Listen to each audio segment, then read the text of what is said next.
Hello students, चलिए practice manual के next question पे चलते हैं। Question number 3 point number you.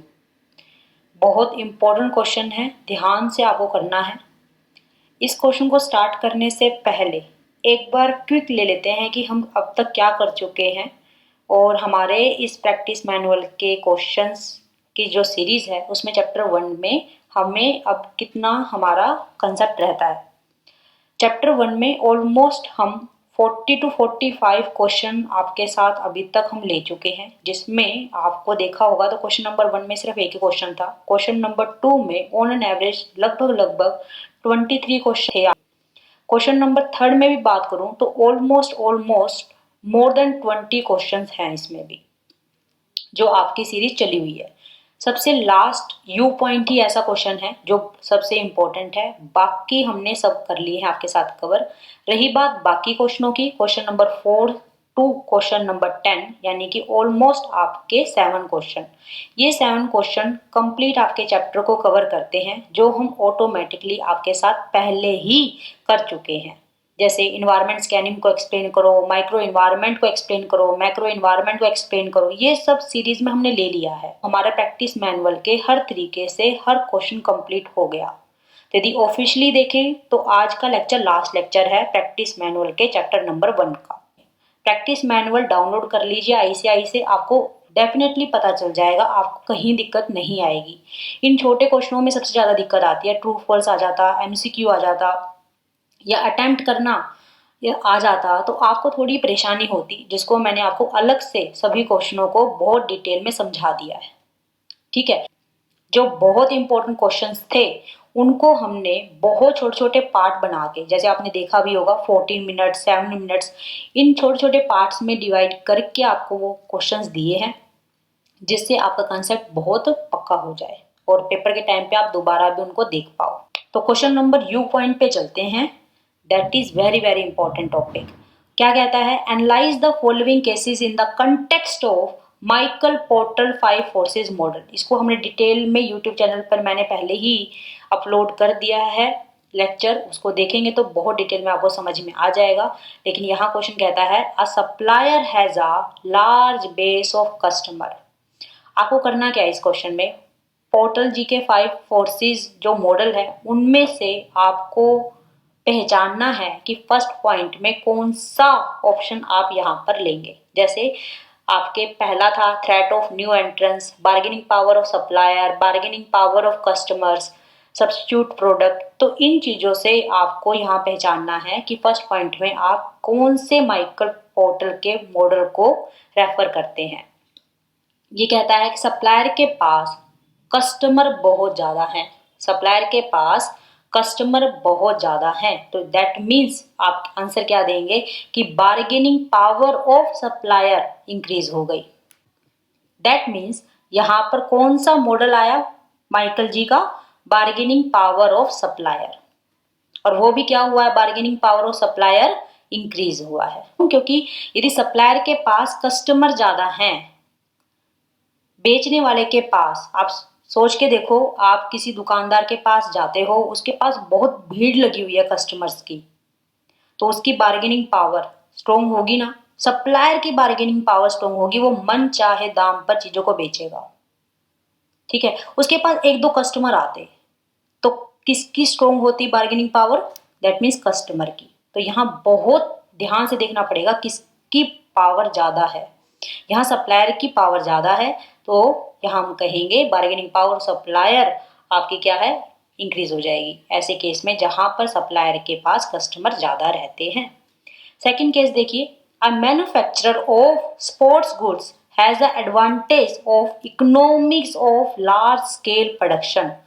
Sport goods का मैन्युफैक्चर है, उसके पास एक फायदा एडवांटेज है कि economy of scale production, that means large scale पर प्रोडक्शन वो कर सकता है।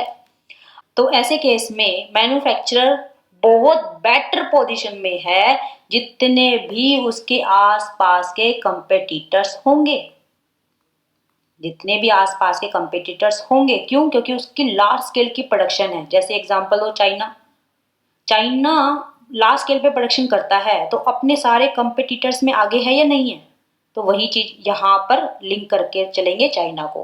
तो यहाँ क्या कहेंगे, कौन सा ऐसा मॉडल है माइकल जी का जो इस पॉइंट को अच्छा सेट होता है जिस पर, या सूट करता है, सोच के बताओ। That is threats of new entrance. जो नए एंट्री बैरियर उन्होंने सेट कर दिया, कोई भी आने से पहले 10 बार सोचेगा, क्योंकि वो पहले ही लार्ज स्केल पे प्रोडक्शन कर रहे हैं, उनकी कॉस्ट बहुत कम है। एक्सपीरियंस कर्व को यहाँ पर एक बार पढ़ लेना, आपको और ज्यादा समझ में आ जाएगा कि लार्ज स्केल पे प्रोडक्शन से क्या फायदा होता है। ठीक है, तो यदि रेफर करना है तो, हालांकि मैंने यहाँ पर आपको समझा दिया। थर्ड पॉइंट पे चलते हैं। Product offered by competitors are almost similar. जो कंपेटिटर्स प्रोडक्ट ऑफर कर रहे हैं वो बिल्कुल सिमिलर है। आप एक झटके में एक बार पढ़ोगे और उसका आंसर लिख के आओगे ना पेपर में, तो आपका मन पता क्या कहेगा, सब्स्टिट्यूट प्रोडक्ट, क्योंकि ऑलमोस्ट सिमिलर आ गया ना। यहाँ यही गलती करोगे आप, इसलिए ध्यान से पढ़ो। अभी समझा रही हूँ मैं दोबारा। Product offered by competitors, competitors जो प्रोडक्ट दे रहे हैं वो बिल्कुल सेम है या एक जैसा है, तो ऐसे केस में बार्गेनिंग पावर किसकी बढ़ेगी, सोच के देखो। बार्गेनिंग पावर किसकी बढ़ेगी, कस्टमर की। यस, कस्टमर की बार्गेनिंग पावर बढ़ जाएगी। आप सब्स्टिट्यूट प्रोडक्ट लिख के आने की गलती करोगे, इसलिए ध्यान से पढ़ के जाना। ठीक है, तो ये 3 क्वेश्चन हुए। एक बार क्विक मैच करेंगे, क्योंकि हमें आज आपके इसी लेक्चर में कोशिश करके पूरे चैप्टर को खत्म कर देना है। बहुत सारे लेक्चर जा चुके हैं और नए चैप्टर को भी हमने जल्द से जल्द स्टार्ट करना है। क्वेश्चन ये आपको मिलेगा पेज नंबर 85 पर। जिनके पास नोटिंग है और जिनके पास नोटिंग नहीं है वो प्रैक्टिस मैनुअल से देखें, कोई भी टेंशन नहीं लेनी है, आराम से आपको ये क्वेश्चन मिल जाएगा। ठीक है, तो देखिए पहले पॉइंट हमारा क्वेश्चन क्या था कि a supplier has a large base of customer, यही क्वेश्चन था। हमने क्या बोला था लार्ज बेस ऑफ कस्टमर में, कि सप्लायर की जो बार्गेनिंग पावर है वो इंक्रीज हो जाएगी। तो यहाँ पर आप आंसर देखिए, large base of customer of an organization, organization mean that mean supplier, बोला है सप्लायर की यदि कस्टमर बेस ज़्यादा है तो उससे उनकी बार्गेनिंग पावर क्या हो जाती है, इंक्रीज हो जाती है। ठीक है, ये क्वेश्चन आपको दिख भी गया है कि मैंने पूरा ले रखा है और सोल्यूशन भी आपको नीचे दे रखा है। Bargaining power of supplier increases, और इसमें हमें क्या करना है, जो आपका 5 फोर्सेस मॉडल में बार्गेनिंग पावर ऑफ सप्लायर पूरा है वो आप कंप्लीट यहाँ पर लिख के आएंगे। हालांकि यहाँ तो 2 पॉइंट लिखे हुए हैं, वो डिपेंड करेगा कि नंबर कितने का क्वेश्चन आया है। 5 मार्क्स का आया है, यही पॉइंट है, तो ऑब्वियस बात है कि आपको पूरा लिख के आना है। और तीनों पॉइंट आ गए तो आप उसको थोड़ा थोड़ा लिख के आएंगे, पूरा नहीं लिख के आएंगे।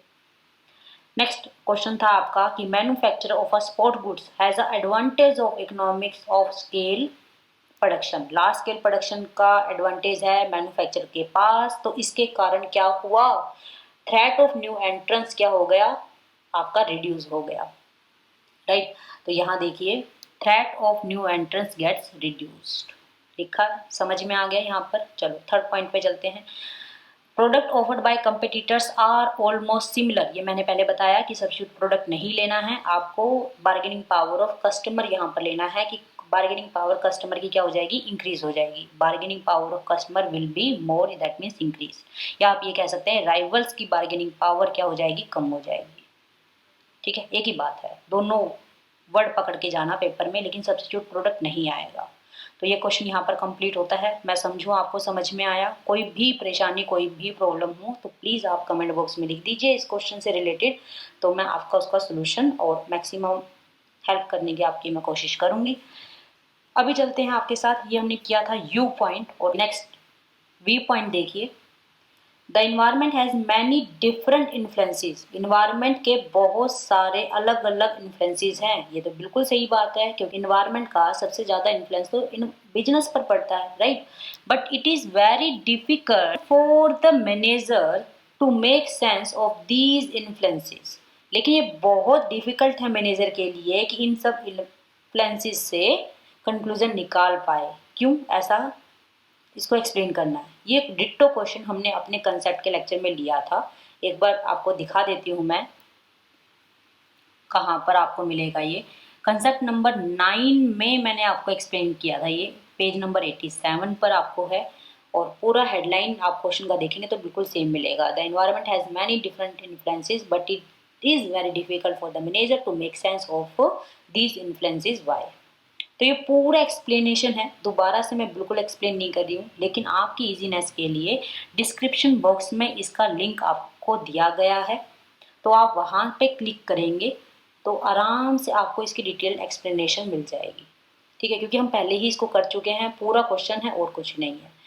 डब्ल्यू पॉइंट देखिए, can a business succeed in a long run by focusing only on profit as its primary objective? What are other objective of a business?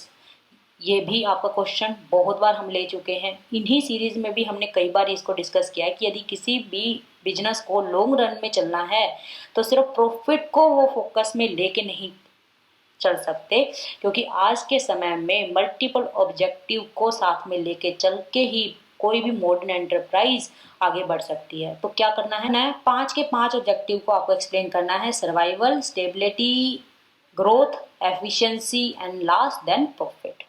और इसके एक्सप्लेनेशन भी हम कई बार इन्हीं लेक्चर्स में भी आपके साथ कर चुके हैं और साथ में कंसेप्ट के क्वेश्चंस में भी हमने ये किया था। आपको ये लेक्चर नंबर 1 और लेक्चर नंबर 2 में ही मिलेगा। ठीक है, तो यहाँ पर मैं मानूं कि क्वेश्चन नंबर 3 ऑलमोस्ट कंप्लीट हो गया है। ऑन एन एवरेज में 48 क्वेश्चन हम अलग से आपको दे चुके हैं इस सीरीज में, और साथ में कंसेप्ट में तो मैंने आपको समझाए थे और साथ में प्रूफ भी दिया है हर लेक्चर में, हर क्वेश्चन के साथ, कि हमारी नोटिंग में सब कुछ कवर है। यदि आप देखना भी चाहें तो व्यू पॉइंट को एक बार देख लीजिए। The environment consists several micro and macro factors that influences enterprises। ये देखिए, environment consists of several micro and macro factors that influences business enterprises। तो पूरा का पूरा मिलेगा भाई सेम, हम इनको बहुत बार कर चुके हैं। तो हम आगे बढ़ते हैं बिना टाइम वेस्ट किए। ये देखिए, डाइवर्सिटी, अनसर्टेनिटी, कॉम्प्लेक्सिटी। तो यहाँ पर आप देखेंगे तो यही तीनों को एक्सप्लेन किया है, डाइवर्सिटी, अनसर्टेनिटी, कॉम्प्लेक्सिटी, और तीनों को आपके नीचे एक्सप्लेनेशन।